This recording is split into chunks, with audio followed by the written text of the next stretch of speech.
কোটি মানুষের রাজধানীতে নারীবান্ধব পাবলিক টয়লেটের তীব্র সংকট। বাইরে যেতে অনেকেই কমিয়ে দেন পানি পান, রয়েছে নিরাপত্তার অভাব।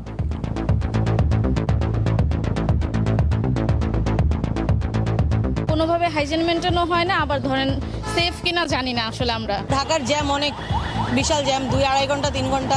I have to hold it.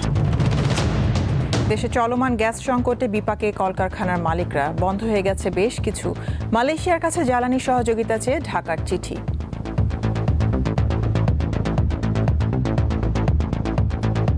মাননীয় প্রধানমন্ত্রী তারেক রহমান মালয়েশিয়ার প্রধানমন্ত্রী জনাব আনোয়ার ইব্রাহিমের সাথে ফোনে কথা বলেছেন।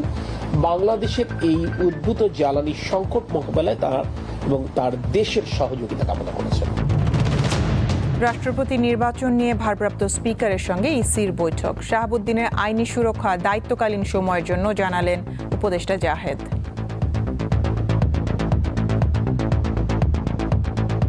এনি প্রেসিডেন্ট আগে করা কোনো বিষয় এবং পরেও যদি কোনো কিছু থেকে থাকে সেগুলোর জন্য নিশ্চয়ই তার বিরুদ্ধে লিগ্যাল অ্যাকশন নেওয়া যাবে।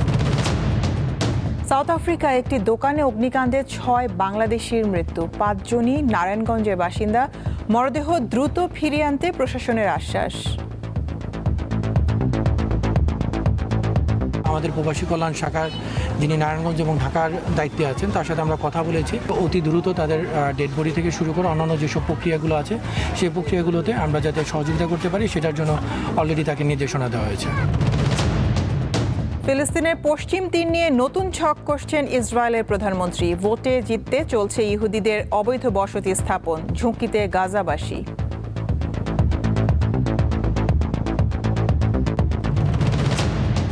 এবং 4 বছরের চুক্তিতে ফ্রান্স ফুটবল দলের নতুন কোচ হলেন জিনেদিন জিদান। চোটের অজুহাতে সময় নষ্ট ঠেকাতে ইংলিশ লিগে নতুন নিয়ম চালু।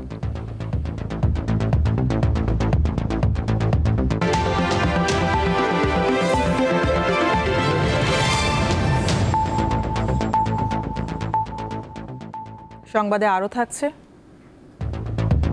ঢাকার পুরাতন বাণিজ্য মেলা মাঠে চলছে জাতীয় বৃক্ষ মেলা। ফল ফুলের পাশাপাশি দর্শনার্থীদের নজর কাড়ছে সাজসজ্জার বিচিত্র সব গাছ।